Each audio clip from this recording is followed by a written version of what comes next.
Our closets say a lot about our personalities. You know what I mean. Some of us have very orderly closets. Everything is hung neatly. All of the clothes are color coordinated. Pants are hung together. Blouses are hung together. You know, some people even go so far as to color coordinate their hangers with their clothing. Only blue pants, hang on blue hangers. Only white blouses, hang on white hangers.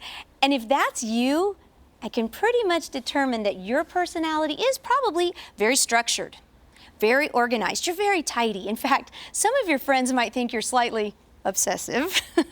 And then there's some of you who have absolutely no need for color coordinated hangers because your clothes rarely make it onto the hangers. They are crumpled in piles on the floor, shoved on shelves in the closet. And if you look at your closet floor, you can pretty much chronicle everything you've worn for the last week because it's there piled as a remembrance. Now, if that's you, what it says about your personality is that you are probably very creative and fun. You're a party waiting to happen. Some of your friends might describe you as disorganized. Well, I happen to share a closet with my husband. I affectionately call him Dr. Phil. And Dr. Phil, well, he's not quite as organized as I am. And if you look on my closet floor, right in front of the laundry bin, you will notice a pile of Phil's clothing. Now, he can see perfectly well, but for some reason, his clothes rarely make it into the laundry basket. It looks like there was a group of men hovered together in front of our laundry bin and the rapture occurred. And all that is left on the floor is piles of pants and shirts and socks left behind. Our closets are the place from which we gather our wardrobe. Whether it's hanging neatly or whether it's crumpled on the floor, what's in your closet is what you wear. Well, the same applies to our thought closets. You see, everything you have said to yourself for years gets stored away in your thought closet.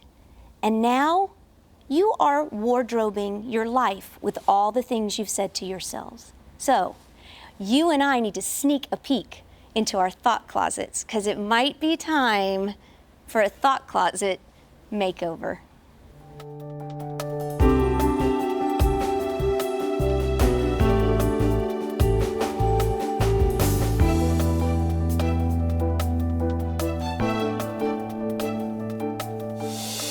I was asked several years ago to sing at a Focus on the Family chapel service. And I got to tell you, I was so excited because I love Dr. and Mrs. Dobson and I love their ministry. So I was supposed to fly out on, I think it was a Thursday, and the Wednesday before this flight, I had a hair appointment. Well, this was a regularly scheduled hair appointment, no big deal, and I went to Paulette, who I've gone to for many years, to get the same color that I've always gotten on my hair for the last many years. And when I left my hair appointment, I had told Paulette I was so excited, I was about to meet Dr. Dobson, and I couldn't wait. And I got home, and as I was walking in the house, my neighbor Lori happened to be outside.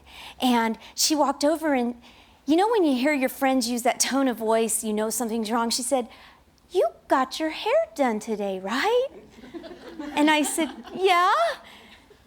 "Well, it's purple."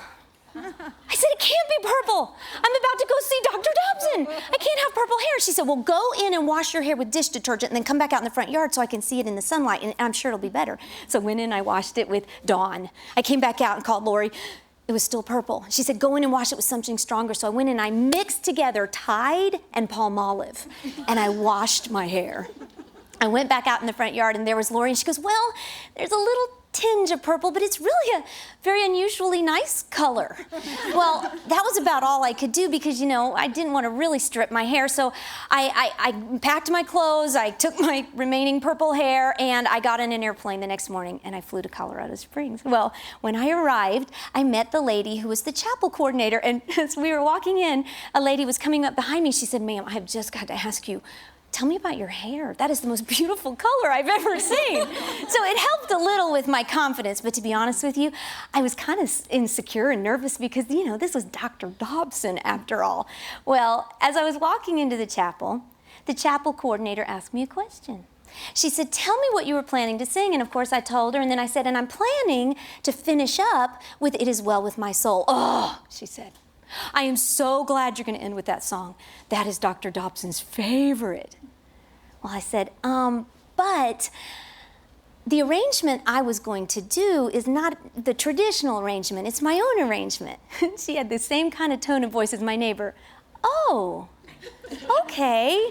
And I thought, oh no, I'm in trouble. But I didn't know what to say because I had already planned to do this. Well, as I was walking down the aisle trying to get to the back of the stage, my husband Phil was walking me and he said, you're going to sing the traditional version, right? And I said, no, I haven't sung that version or played that version for several years, and I don't have time to rehearse, and I'm not even sure what key I sang it in, and I don't know if I can do it. Well, the entire time from that moment on until I stood up on that stage to sing, I was wondering, contemplating, what should I do?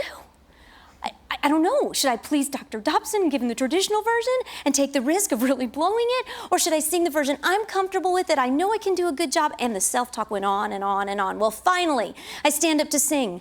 I'm getting to the final song, and I promise you, until the moment my fingers lay upon that keyboard, I was not sure whether I was going to do the traditional or my version. And as I began to play, sure enough, it was the traditional version. I was a nervous wreck. I played it. I sang it. It wasn't bad, but it wasn't good. And I do think I might have cured Dr. Dobson from his love of It Is Well With My Soul. I finished it. I got off the stage, and I said to myself, you did a miserable job. I can't believe you chose to sing that. You should have stuck with what you knew. When are you going to stop trying to please everybody and just go with what you know is best? Jennifer, you're not even that good of a singer. You should have sung it in a way that you knew would have worked. And you can't really play the piano that well. I mean, that sounded like an 8-year-old at a recital. I don't even think you're a good pianist. I bet there's people in this room that have had 2 years of piano lessons that play better than you. You are so stupid.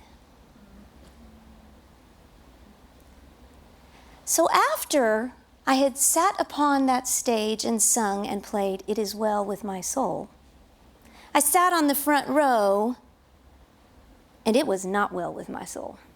And you know why? Because of the lies, the untruths, and the destructive and damaging things I was saying to my own soul. We women are capable of making it well or making it not so well with our souls, based upon what we choose to tell ourselves. For lots of us, it's a habit. As little girls, we may have started talking to ourselves in a way that's very damaging. I remember as a little girl, I was such a perfectionist. I was always in competition with myself. So I was always saying things that alluded to the fact that I just wasn't good enough or I could have done a better job. Now that had nothing to do with my parents. It was just me. I just didn't believe I could ever measure up to my own standard. Well, my self-talk started to mature as I became a teenager, and I became a little more emotionally charged with the things I would say to myself, and then I turned 15. And if you don't know my story, when I turned 15, I lost the majority of my eyesight due to a disease that was degenerative. And this degenerative disease promised I would have a future that would grow darker and darker and darker until eventually I was blind. Now you talk about an opportunity for me to say some really dangerous things to my soul. And it started.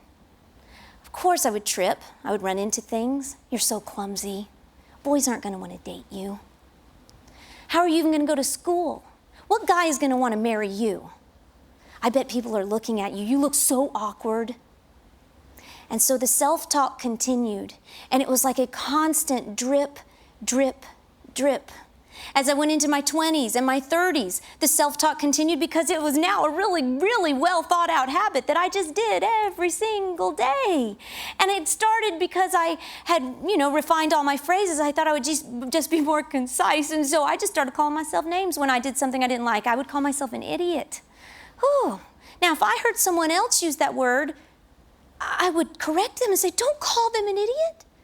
They're not an idiot. But you and I, we have the potential of saying things to our own selves that we would never say to anyone else. But see, for me, it was just becoming normal. But here's what I call it. It was normal like cancer. It was eating away slowly but surely. It was eating away at the abundant life that God had given me. Now, yes, on the surface of my life, I trusted Jesus. I loved him. I believed his word. I wanted to serve him. I was happy. I was married. I was a mom. I was really even growing in opportunities with ministry, and everything on the surface of my life was good. But there was this undertow of this destructive self-talk that was constantly pulling me back. Well, I will never forget the morning. I was in my 30s, and I woke up, and just as my alarm went off, I just wanted to put the blanket over my head, because as soon as the alarm sounded, so did the self-talk. It began involuntarily, it seemed. You're not a good mom. I don't even know what you're going to do today. You're not going to be able to finish everything on your to-do list. I know that what your husband thought when he said that yesterday was da-da-da-da-da. And on it went. Well, in this sad predicament, draped in despair, I walked toward the kitchen. I made breakfast. I got the kids ready for school. They left, and once they cleared out of the house, I took a steaming cup of Earl Grey tea, one of God's healing nectars. And I sat at my kitchen table, and I just began to pray, God, what is wrong with me? Why do I have no control? I don't want to think about these things, but I feel like I have no control over my thoughts. And it was as if the sweet, tender voice of God said to me, if you do not control your thoughts will control you.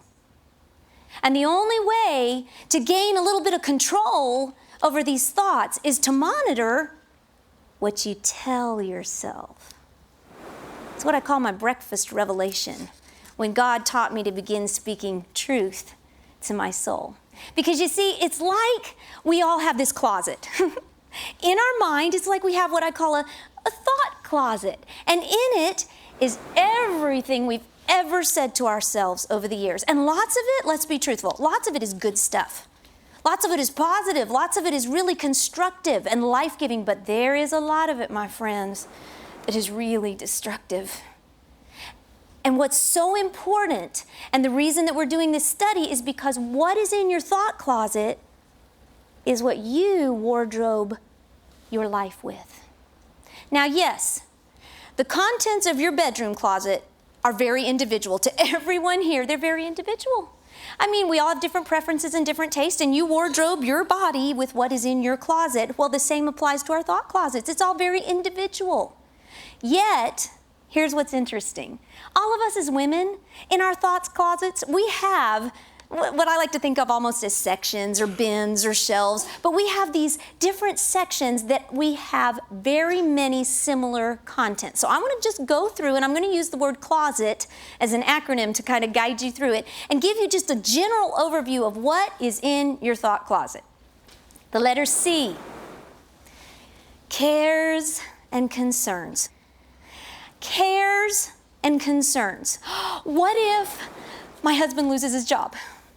What if I never get a husband? What if I can't lose the weight? What if I don't get the spinach clean enough and my family gets E. coli and dies? What if? Those are the cares, worries. And lots of us have dedicated a lot of room in our thought closets to worries and cares. It's also, though, just concerns, general concerns in life, responsibilities, like doing a good job at work, fulfilling relationship responsibilities as a mom, as a daughter, as a sister, as a wife, just our concerns in life. That's the letter C. The letter L. The letter L is your likes and your dislikes. This is the stuff of your personality. This is just who you are. For me, my likes. I like dark chocolate. In fact, I love dark chocolate. I like strong coffee. I like books. In fact, I like dead authors. Those are my favorite ones to listen to.